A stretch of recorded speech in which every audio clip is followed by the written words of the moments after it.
20 new cardinals have been inducted at a ceremony in the Vatican, many of them from the global south. Pope Francis has now appointed 2/3 of the cardinals that will elect his successor. The US Vice President Kamala Harris is among hundreds of thousands of people who have travelled to Cape Canaveral in Florida for the launch of Artemis 1.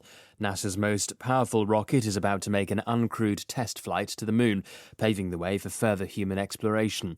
The Artemis program aims to land the first woman and person of colour on the moon. NASA says it is hopeful it can successfully launch a rocket to the moon as soon as Friday, after Monday's attempt was called off due to technical issues. The unmanned Artemis 1 has been scheduled to take off from Cape Canaveral in Florida. World leaders have been paying tribute to the former president of the Soviet Union, Mikhail Gorbachev, who has died at the age of 91.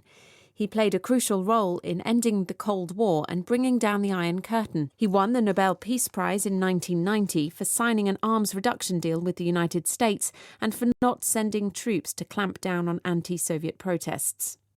Taiwan says it's shot down a drone from China that was flying near the island of Kinmen. On Tuesday, Taiwan's President Tsai Ing-wen ordered the armed forces to take strong countermeasures to defend the island's airspace. The US Space Agency NASA has called off the planned launch of the Artemis mission to the moon for the second time in a week. The liftoff of the giant rocket was postponed after a much larger fuel leak was detected than the one that prevented the first launch attempt on Monday. Britain's Prime Minister-to-be, Liz Truss, has promised a bold plan to cut taxes and address rising energy costs after winning the leadership of the governing Conservative Party. Miss Truss, Britain's fourth Prime Minister in 6 years and the country's third female head of government, will take over from Boris Johnson on Tuesday. She faces major economic challenges. Liz Truss is preparing to take over as Britain's fourth Prime Minister in 6 years. She's travelling to Balmoral Castle in Scotland, where Queen Elizabeth will invite her to form a government following Boris Johnson's resignation. The BBC understands Miss Truss will announce a freeze on household energy bills. Soaring costs are among the major economic challenges the country faces. Reports from the United States say some of the classified documents Donald Trump held at his Florida residence were so sensitive that only people with a special clearance were allowed to see them. The Washington Post says one dealt with the nuclear capabilities of a foreign power. South Korea's unification minister has called for talks with North Korea to discuss the matter of families separated by the Korean War. Kwon Young-se said many members of divided families were now in their 80s or 90s. The first stage of Queen Elizabeth's final journey will begin later when her coffin leaves the Scottish castle where she died. Crowds are expected to line much of the route from Balmoral to Edinburgh. The funeral will take place in London on the 19th of September. King Charles III has praised Britain's Parliament as the living instrument of democracy. In his first address to lawmakers as monarch, he accepted members' condolences on the death of Queen Elizabeth II and said he would follow his mother's example of selfless duty. The King and Queen Consort have now flown to Edinburgh, where they'll receive condolences from the Scottish Parliament. I don't think I can use my translator because I have 41 seconds now. So I'll read my memos. Okay. I want to thank the TV Academy for this honor. And also huge thank you to Netflix, Ted Sarandos. I mentioned your name, okay? Since Squid Game got 14 nominations at the Emmys, people keep telling me I made the history. But I don't think I made the history by myself. Because it was you who opened up the doors for Squid Game, invited us here tonight at the Emmys. So I believe, I have to say, we made all history together. And I truly hope Squid Game won't be the last non-English series to be here at the Emmys. And I also hope this won't be my last Emmy either. I'll be back with season 2. Thank you. The European Commission President Ursula von der Leyen has stressed the EU's resolve to ensure that Vladimir Putin fails in his war in Ukraine. Giving her annual State of the Union address to the European Parliament, she promised that sanctions were here to stay, stating that the Kremlin had put Russia's economy on the path to oblivion. Roger Federer, one of the greatest ever tennis players, says he's retiring from the game at the end of September.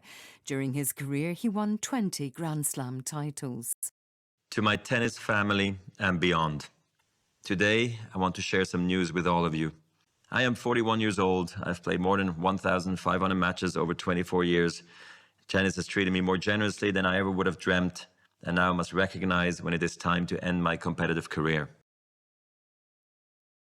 Son Heung-min gave the perfect response to being dropped to the Tottenham bench by coming on in the second half and ending his goal-scoring drought in some style.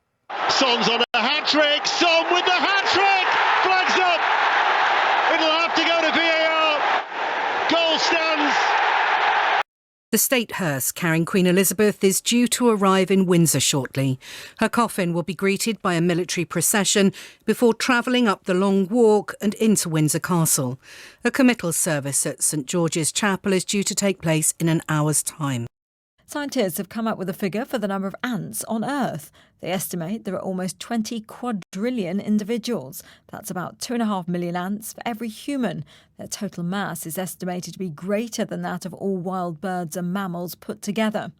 President Putin has ordered a partial military mobilization to raise hundreds of thousands more soldiers to fight in Ukraine. He said the call-up was necessary to protect Russian territory, including occupied areas that Moscow is preparing to annex. Mr. Putin warned that he was prepared to use all means to defend his conquests, including nuclear weapons. A court in China has handed down a death sentence suspended for 2 years to a former justice minister. Fu Jianhua was sentenced for corruption, but was also accused of being part of a political clique disloyal to China's leader Xi Jinping. North Korea has fired a single short-range ballistic missile into the sea off its east coast for the first time since June. It fell outside Japanese territorial waters. There were no reports of it causing disruption to shipping or air traffic. It's been the plot of multiple blockbuster movies, an asteroid heading toward Earth. Well, tomorrow, NASA is actually going to see if it's possible to knock an asteroid off course. Tom Costello has the details. Dozens of world leaders have been attending the state funeral of the former Japanese Prime Minister Shinzo Abe following his assassination in July. Mr. Abe's widow carried his ashes into the Budokan Arena in the capital, Tokyo. Those attending included the US Vice President Kamala Harris. Meta, the owner of Facebook, says it's disrupted a social media campaign from China aimed at influencing the coming US midterm elections. Meta said the campaign used fake accounts pretending to be Americans, posting on divisive topics such as abortion and gun control. Shares in the German luxury car maker Porsche debut on the Frankfurt Stock Exchange today.